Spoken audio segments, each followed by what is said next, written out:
ನನ್ನ ಹೆಸರು ಸಹನಾ ಪೇಟೆ, ಸುಭಾಷ್ ನಗರ್, ಕುಸ್ಬಲ್ ರೋಡ್, ಕೇಶಾಪುರ, ಹುಬ್ಳಿ. ನಾವು ಒಂದು ಕಾಲೇಜ್ ಇವೆಂಟಲ್ಲಿ ನಂದು ಕಾಲೇಜ್ ಇವೆಂಟಲ್ಲಿ ಹುಡುಗಿ ನಂಗೆ ಒಂದು ಹುಡುಗಕ್ಕೆ ಇಂಟ್ರಡ್ಯೂಸ್ ಮಾಡಿಸಿದ್ಲು. ಅವನ ಹೆಸರು ಮುಫೀಸ್ ನಿಯಾನ್ ಅವರಂತ. ನನ್ನ ನೆಕ್ಸ್ಟ್ ಫ್ರೆಂಡ್ಶಿಪ್ ಸ್ಟಾರ್ಟ್ ಆಯಿತು.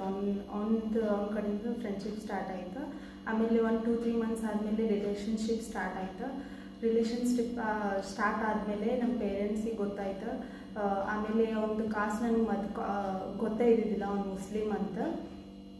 ಅದಾದಮೇಲೆ ನಮ್ಮ ಪೇರೆಂಟ್ಸ್ ನನಗೆ ರಿಯಲೈಸ್ ಮಾಡಿದ್ರು, ಅವ್ನ ಕಾಸ್ಟ್ ಬೇರೆ, ನನ್ನ ಕಾಸ್ಟ್ ಬೇರೆ, ಆಮೇಲೆ ಕಲ್ಚರ್ ಬೇರೆ, ಡಿಫ್ರೆನ್ಸಸ್ ಭಾಳ ಐತಿ. ಆಮೇಲೆ ನಾನು ಸ್ಟಡಿ ಮಾಡಿದೆ, ಅವ್ರ ಕಾಸ್ಟ್ ಹೆಂಗೈತಿ ಹೆಂಗಿಲ್ಲ ಅಂತಂದು ಸ್ಟಡಿ ಮಾಡಿದೆ. ಆಮೇಲೆ ರಿಲೇಷನ್ಶಿಪ್ ಒಳಗೆ ಪ್ರಾಬ್ಲಮ್ಸ್ ಸ್ಟಾರ್ಟ್ ಆಯ್ತು. ಹಾಗಾಗಿ ನಾನು ಬ್ರೇಕಪ್ ಮಾಡಿದೆ. ಬ್ರೇಕಪ್ ಆದ ನಂತರ ನಾನು ಕ್ಯಾನ್ಸಲೇಷನ್ಗೂ ಇದನ್ನು ಮಾಡಿದಾದ್ಮೇಲೆ ನಂದು ರಿಲೇಷನ್ಶಿಪ್ ಒಳಗೆ ಫೋಟೋಸ್ ವೀಡಿಯೋಸ್ ಇದಾವೆ. ಆಮೇಲೆ ನೇಕೆಡ್ಸು ಅದಾವೆ.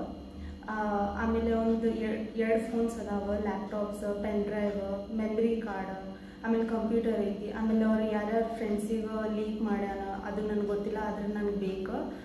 ಯಾರ್ಯಾರು ಫೋನ್ಸ್, ಒಂದು ಫ್ಯಾಮಿಲಿ ಮೆಂಬರ್ಸ್ ಆಗಲಿ, ಫ್ರೆಂಡ್ಸ್ ಆಗಲಿ ನನಗೆ ಬೇಕು.